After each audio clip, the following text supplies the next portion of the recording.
Okay, so good morning or good evening, everyone. Thank you for the invitation. My name is Xiangli Nie from Institute of Automation, Chinese Academy of Sciences.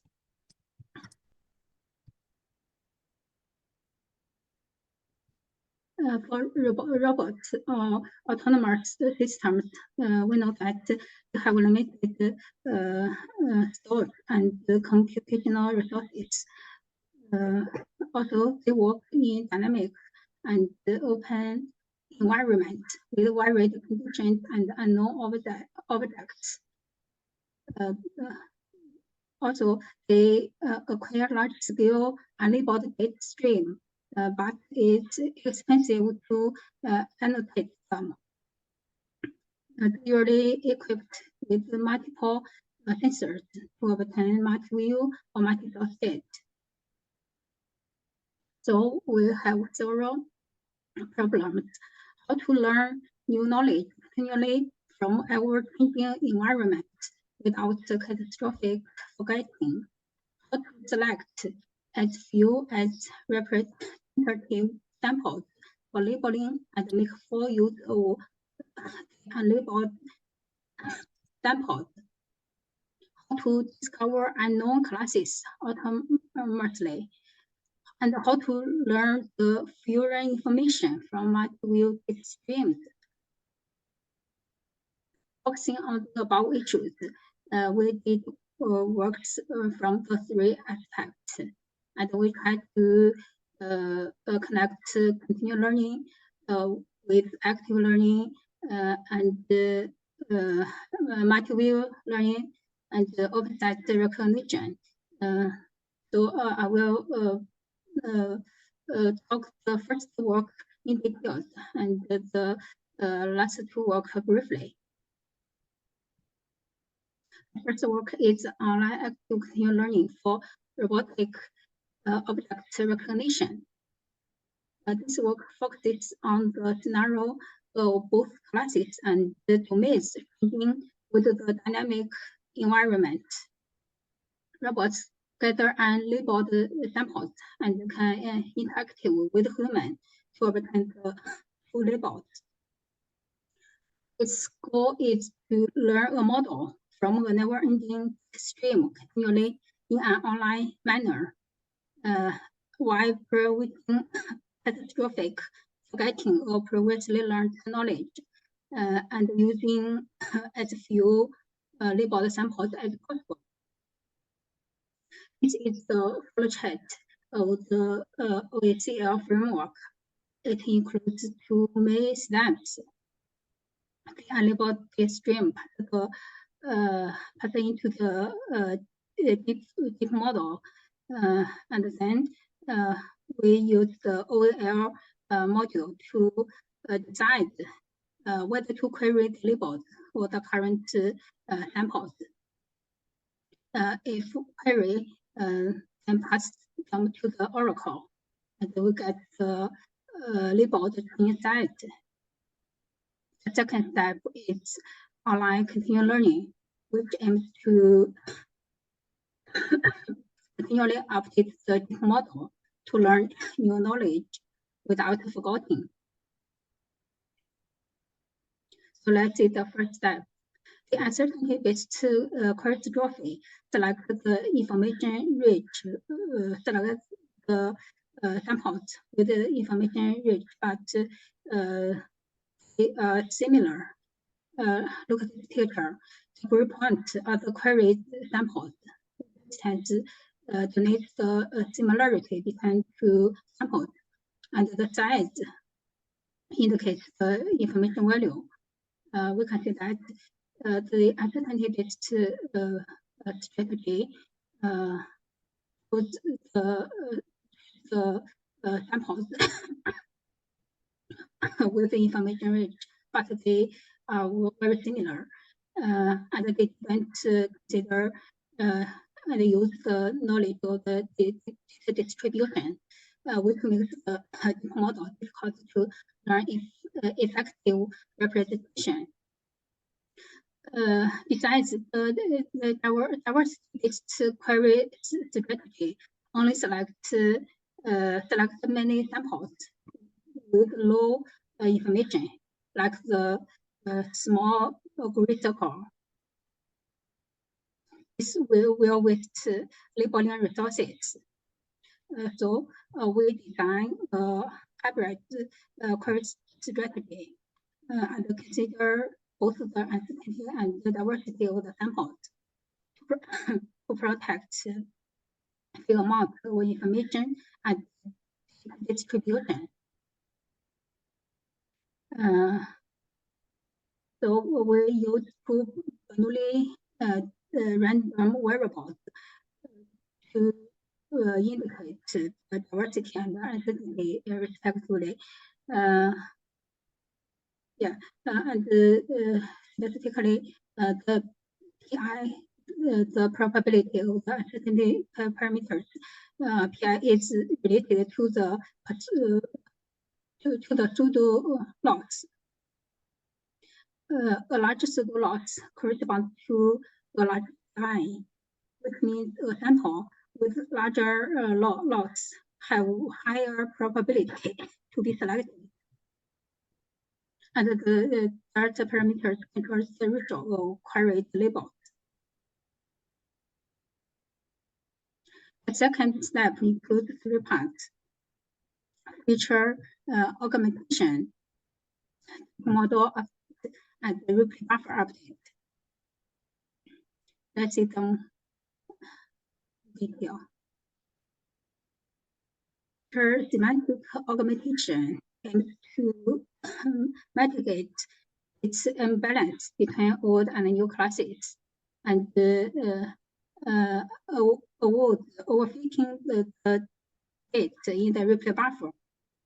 Besides, it can overcome the problems and of efficient training samples caused by online active learning.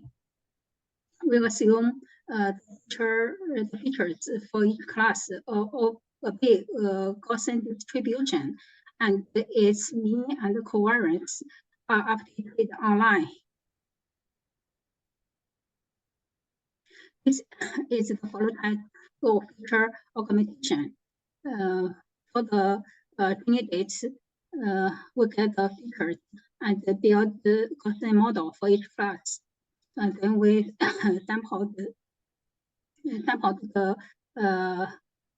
augmented instance DI. Note that the distribution, mean of the distribution is based on the samples in the replay buffer, which can avoid some meaningless semantic transformation.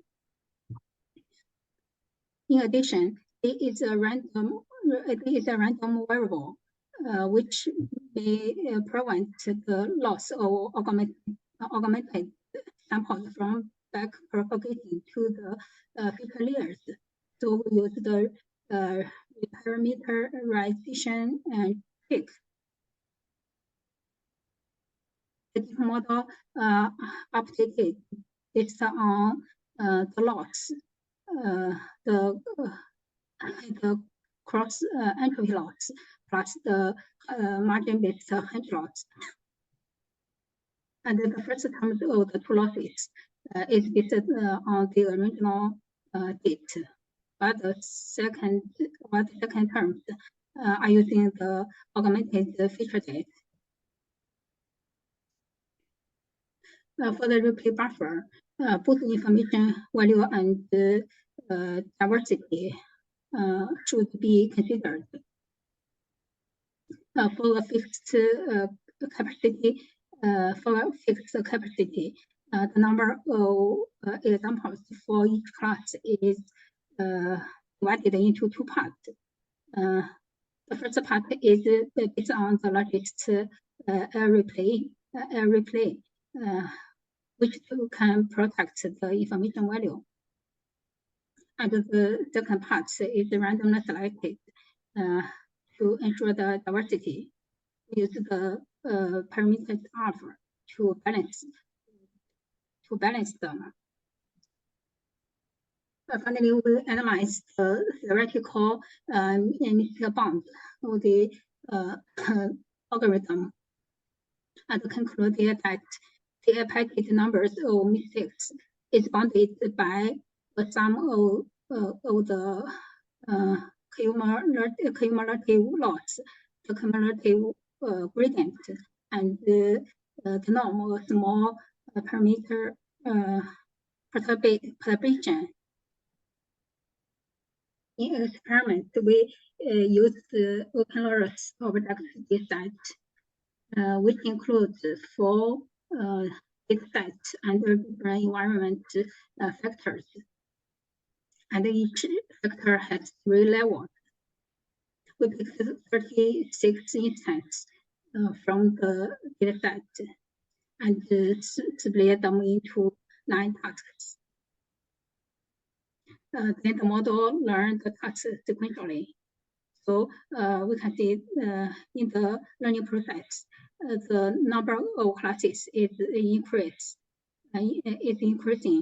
and the condition of the same class is changing.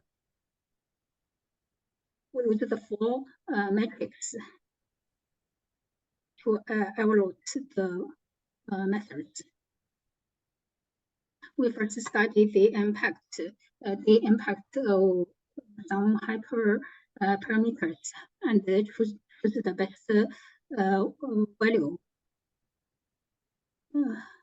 Considering the limitation of memory and the computational time, we use a medium buffer size and a medium mini batch size.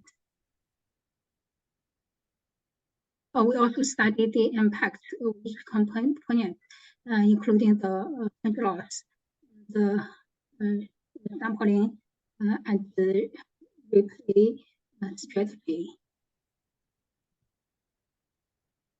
In the right figure, it presents the test results with valid ratio of queries in the online active learning. And we can see the 4 metrics rise rapidly with the increase of the ratio, the ratio of the queries labeled, and they tend to be stable. The ratio reaches 25%. We compare with some baselines and total methods in various buffer size and ratio query labels. You can see that the performance of the proposed method are close to the upper bound given by cumulative learning, and the proposed method with low replay buffer size and the ratio query labels also give the performance. Then I will briefly introduce the second work. The second work is online semi-supervised active classification for multi-view data. It tries to deal with the large-scale multi-view data in dynamic environment, and selects as few samples as possible for annotating and make full use of other data. We also divide the framework into 2 steps. The first one is online multi-view active learning that decides whether to request the class label for the current incoming sample. The second step is online semi-supervised multi-view learning that utilizes both the labeled and the unlabeled samples to update the model. Specifically, the first part is based on the relationship among multi-view the randomized rule. We consider the divergence and the consistency between multiple views and design different probability to choose the samples.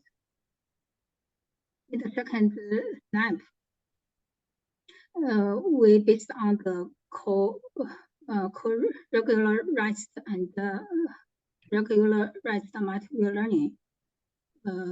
Try to keep them to be instant of the results from different multi-views, and use the graph regularization to constrain the labeled data. So the model can be updated using the labeled data and the unlabeled data. Experiments demonstrate that the proposed methods with only acquiring 20% samples can achieve similar performance to the total method with 100% acquiring samples. The work is incremental learning with open-site recognition for image classification. The goal is to identify the unknown classes from a stream of data and learn new classes incrementally. As seen in the framework, some incoming samples belong to unknown classes and use the OSR, the open-site recognition module. We can identify the unknown classes and labeling them. Then, through the incremental learning or continual learning module, we can learn the knowledge.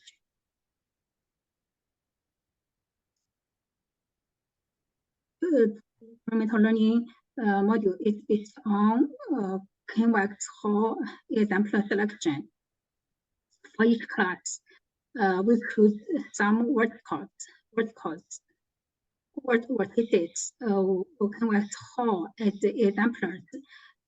In this process, we consider both the distance between samples and the amount of the samples in each subconvex Hall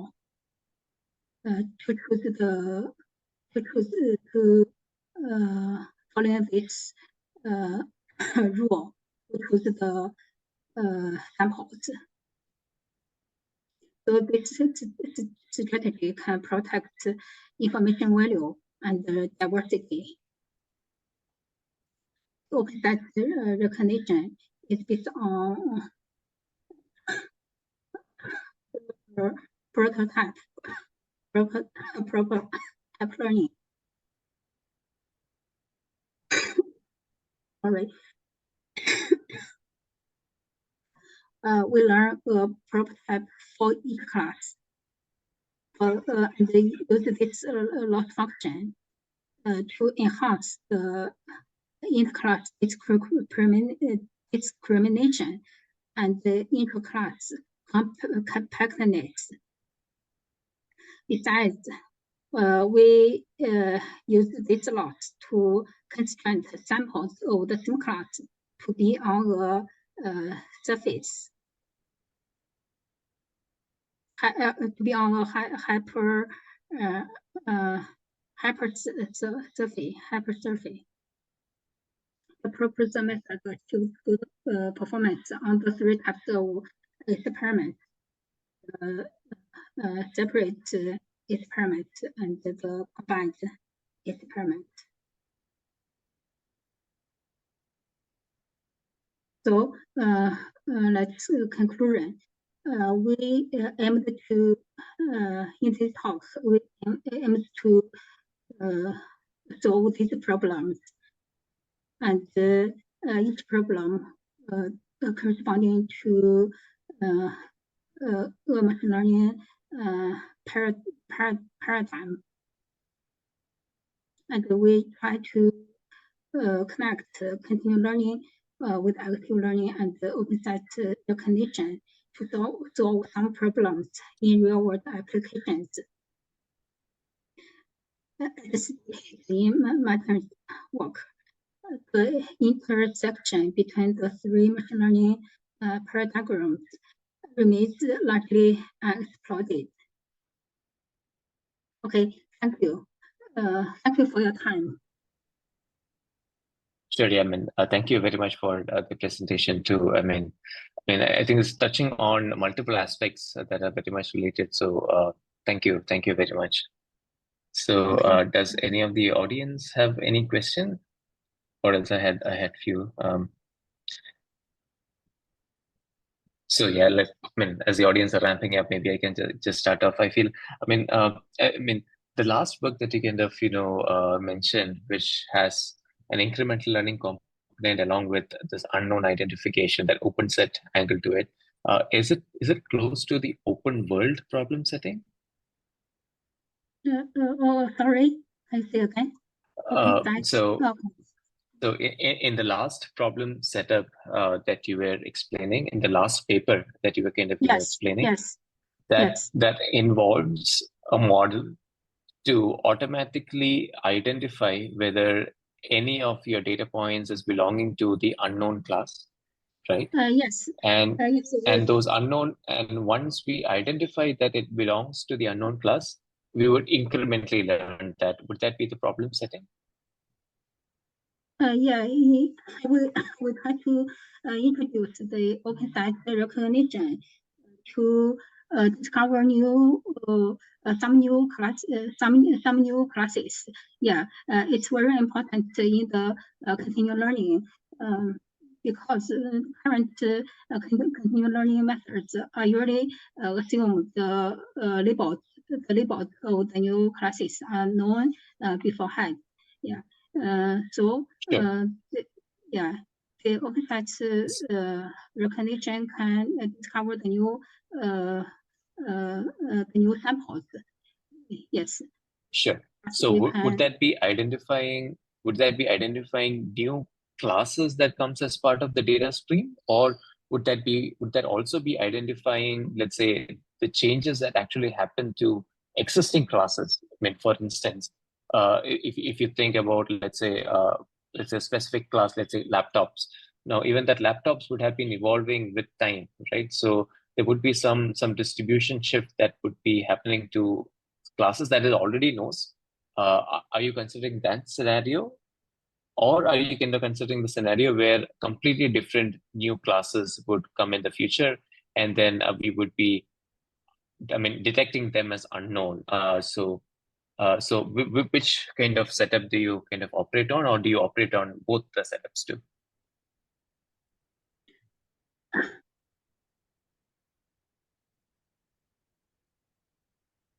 Okay. Yeah, we try to. Okay.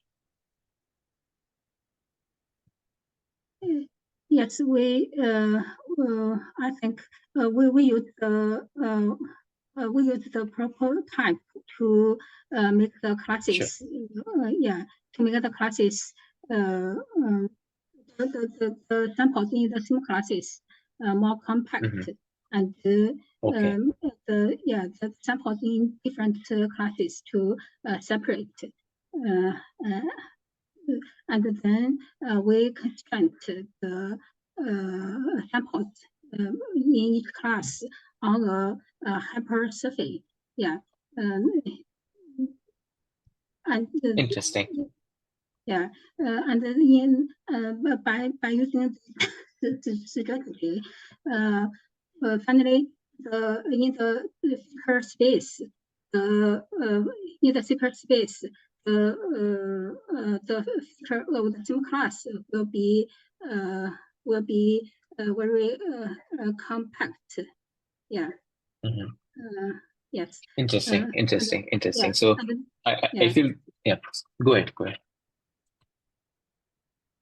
No, I feel that this problem is very much relevant in this robotic object recognition kind of setup, where you have this robot and it goes all over the place and it has to identify what it knows and doesn't know, right? I mean, that's very much relevant to the robot object recognition problem setting. I feel this, I mean, identifying what it doesn't know and then incrementally learn that. So did you try applying any of these algorithms to the real robots? Yes, I'm in a robotic team, and we try to, yes, in the institute commission. Yeah, it's and we try to use the continual learning methods to the robotics and some autonomous systems. Yeah. Interesting. Yeah, very nice work, and thank you for your taking time and explaining these things to us. I mean, really appreciate. So, any more questions from anyone else?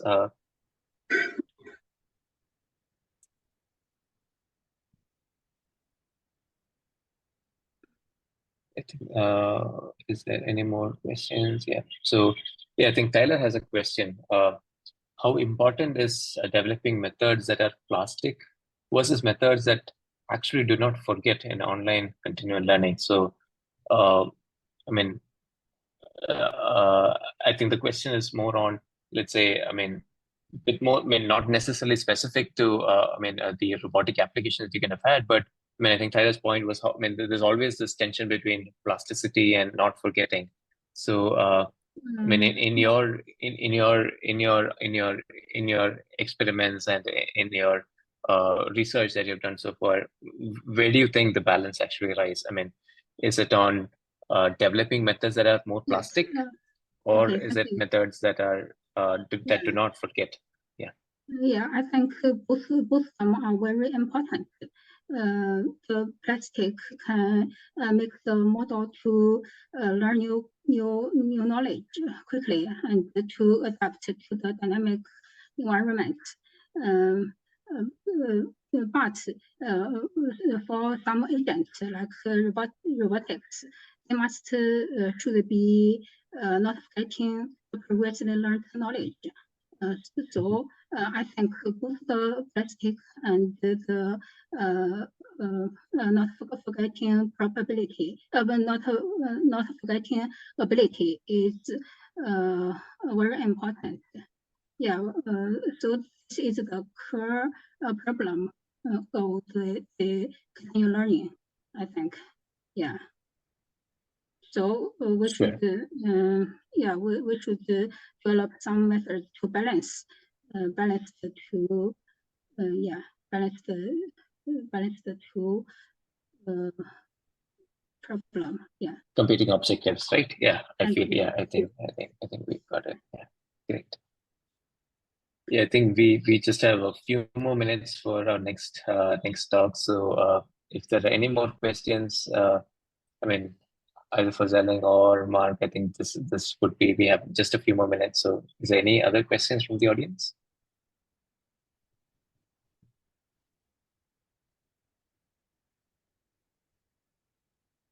Sure. If not, I mean, thank you so much, Zelling and Mark, both of you, and thank you so much for taking your time off for explaining your research to us. Yeah, thank you very much. Thank you.